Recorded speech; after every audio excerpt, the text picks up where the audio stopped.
yang hadir? Ada. Siapa orangnya? Baik, dua aja, dua orang. Ya, masih sakit ya? Masih. Ya. Hayya nabda dari sana biqiraati basmalah. Bismillahirrahmanirrahim. Ya, hari ini kita akan mempelajari tentang otoritas jasa Keuangan atau disingkat dengan OJK. Minggu lalu kita belajar tentang apa? Siapa yang masih ingat? Tentang pasar ya. Tentang apa lagi? Permintaan dan Penawaran. tentang pasar, macam-macam pasar. Nah, untuk selanjutnya kita masuk ke bab 5, yaitu tentang lembaga Keuangan. Dalam hal ini yang pertama kita bahas adalah otoritas jasa Keuangan atau disingkat dengan OJK. Tujuan pembelajaran hari ini, siapa yang mau membacakan? Saja sedang menampilkan ya, Askia, silakan. Baiklah, tujuan pembelajaran kita pada hari ini yaitu peserta didik mampu untuk mendeskripsikan fungsi dan tugas otoritas jasa keuangan dengan tepat setelah membaca materi dan berdiskusi. Yang kedua, peserta didik mampu menganalisis dan memahami wewenang otoritas jasa keuangan dengan benar setelah melakukan diskusi dan tanya jawab. Iya, tepuk tangan dulu. Jadi hari ini kita akan membahas tentang tugas, fungsi, dan wewenang OJK. Ya, semua sudah siap untuk belajar hari ini? Siap. Baik anak-anak, untuk teknik penilaian seperti biasa ada penilaian sikap, ada penilaian pengetahuan, dan ada penilaian keterampilan. Ya. OJK, Otoritas Jasa Keuangan. Siapa yang tahu kantor OJK ini ada di mana? Jakarta. Terus di mana lagi? Ada nggak di provinsi-provinsi? Siapa yang pernah lihat di Banjarmasin? Ada di Jalan Ayani. Nah, kantor OJK.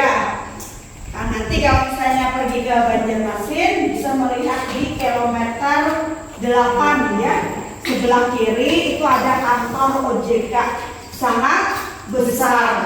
Nah, ketika kalian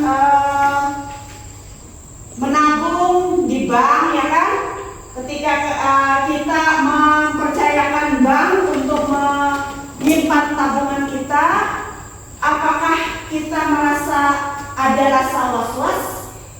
Ada nggak rasa was-was kalau kita meskipun kita mempercayakan uang kita di bank gitu ya, pasti ada mempunyai rasa was-was. Was-was akan apa? Akan hilang. Nah, jadi fungsi, tugas, dan wewenang OJK ini satu adalah untuk mengawasi dan mengatur lembaga keuangan ya. Dalam hal ini perbankan, kemudian apalagi Pasar modal, apalagi dana pensiun, dana pensiun, asuransi. Nah, keuangan, bidang-bidang keuangan tersebut itulah yang akan diatur dan diawasi oleh OJK. Baik anak-anak, sekarang silakan bentuk kelompok. Setiap kelompok 4 atau 5 orang. Ya, silakan seperti yang sudah ditentukan sebelumnya.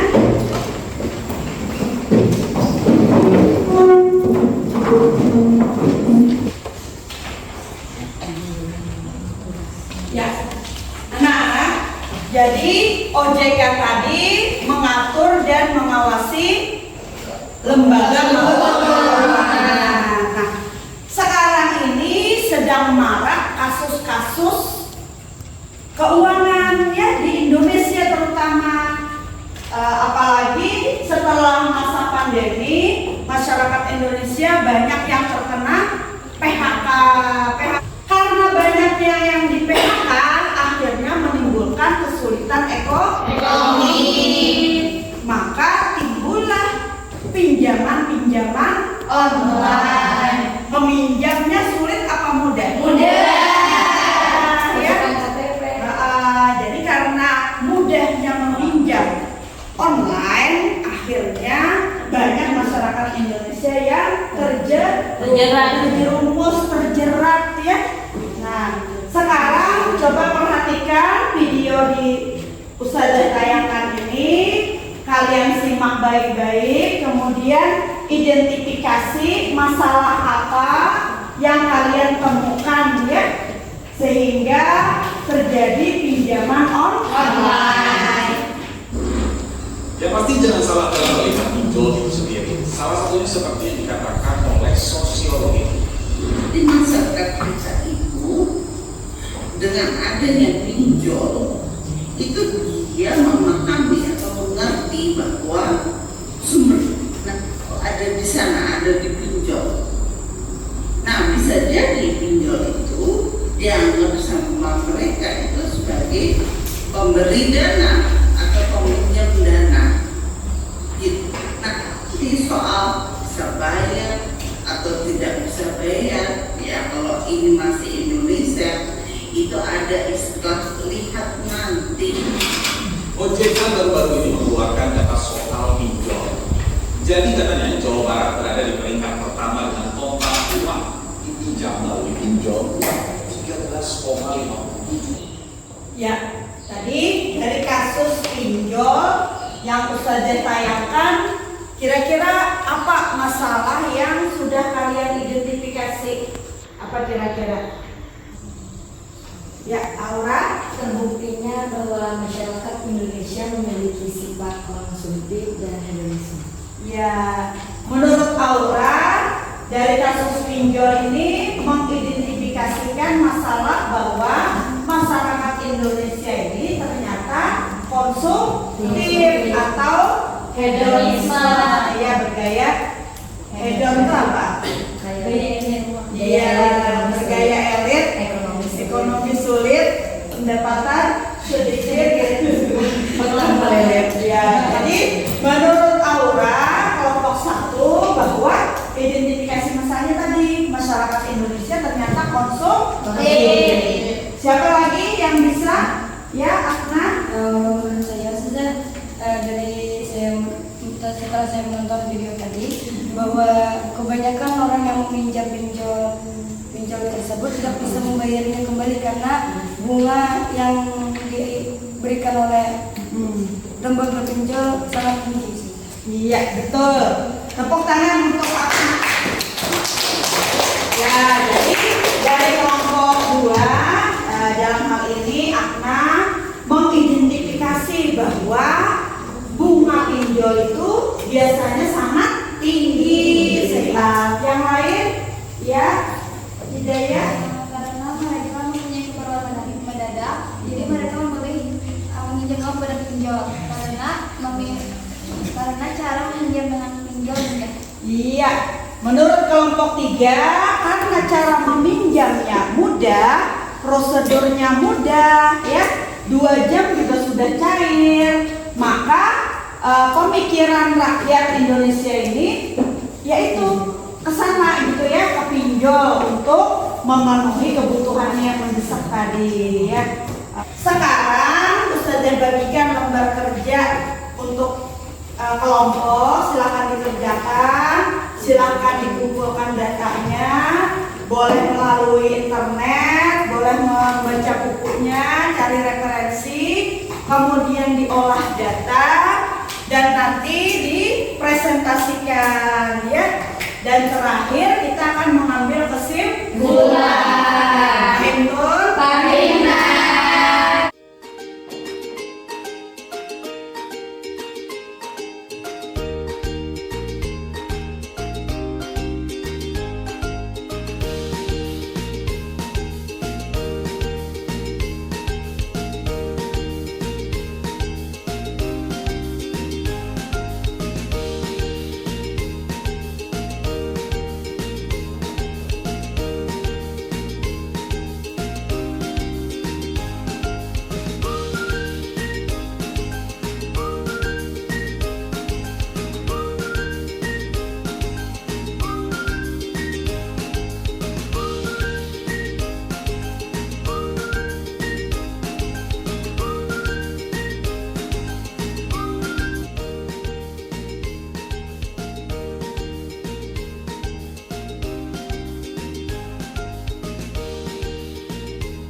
Kalau sudah semuanya, sekarang kita masuk ke tahap presentasi.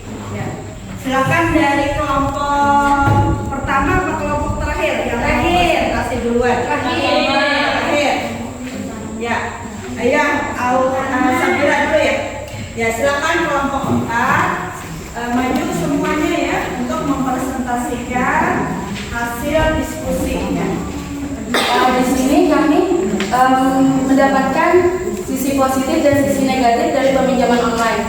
Tapi menurut kami sendiri, peminjaman online itu sebenarnya banyak kelebihannya karena terutama di saat pandemi, peminjaman online itu dapat memberikan bantuan bagi para masyarakat yang di PHK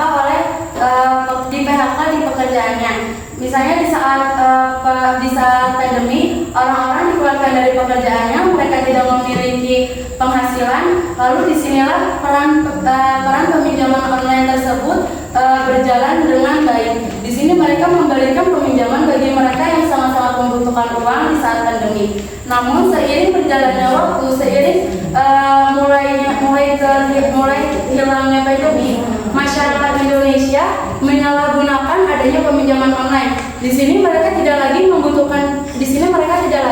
menggunakan peminjaman online untuk biaya kehidupan mereka atau hal-hal yang sangat penting, melainkan hanya untuk menonton konser atau membeli iPhone atau bahkan baju-baju outfit yang terbaru.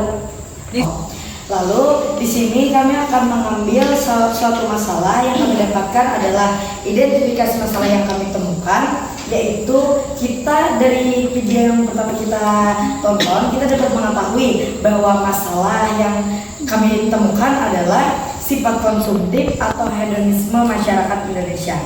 Kami dapat menyimpulkan bahwa masyarakat Indonesia terutama di kota-kota besar seperti DKI Jakarta atau Jawa Barat yang menduduki peringkat pertama dalam pengkonsumsi pinjol terbanyak adalah masyarakat yang konsumtif dan hedonisme.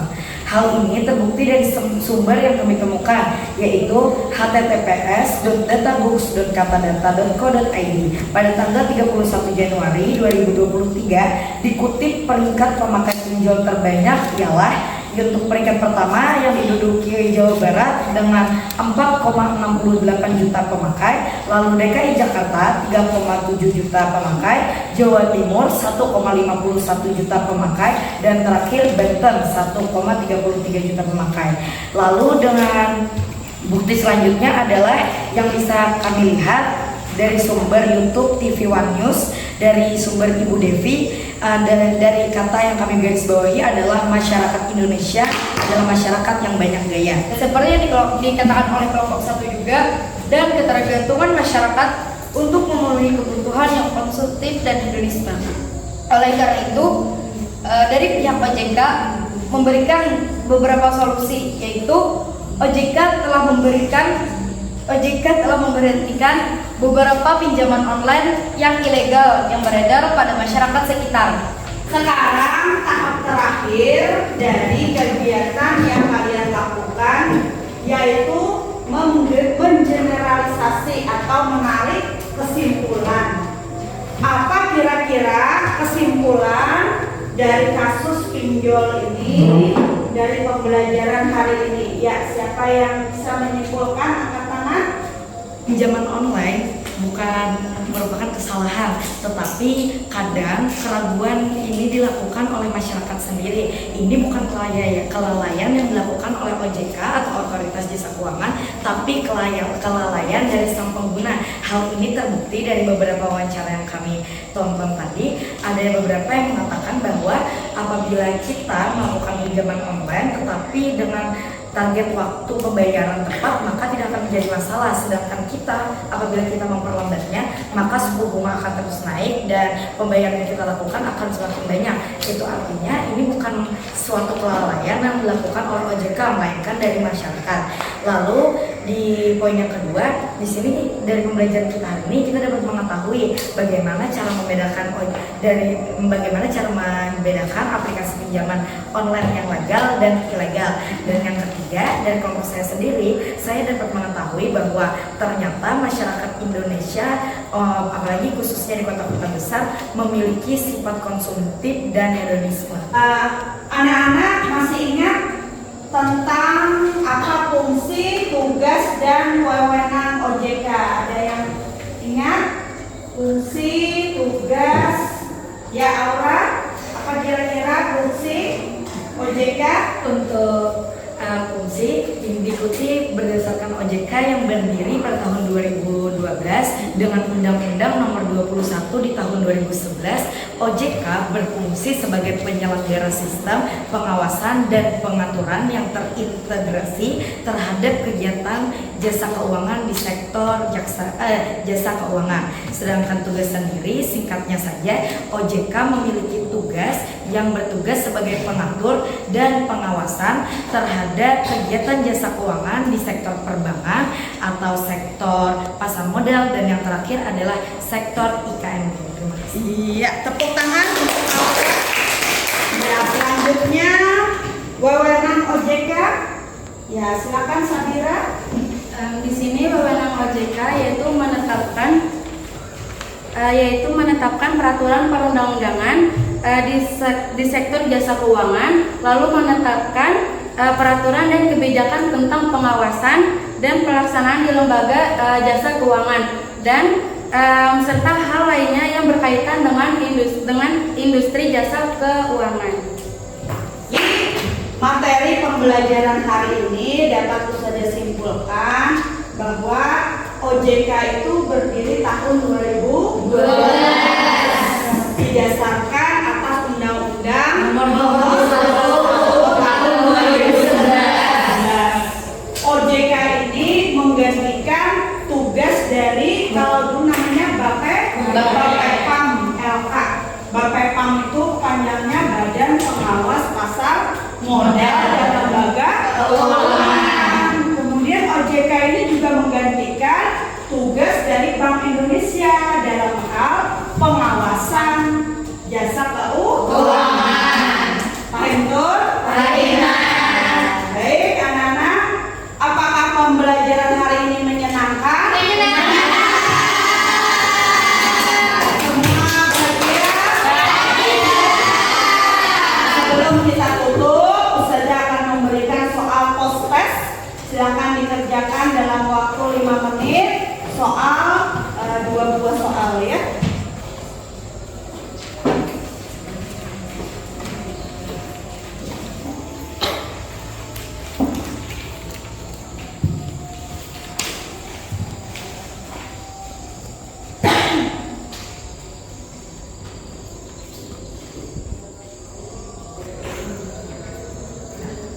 Ya, waktu sudah habis. Kepada ketua kelas, silakan mengumpulkan lembar jawabannya.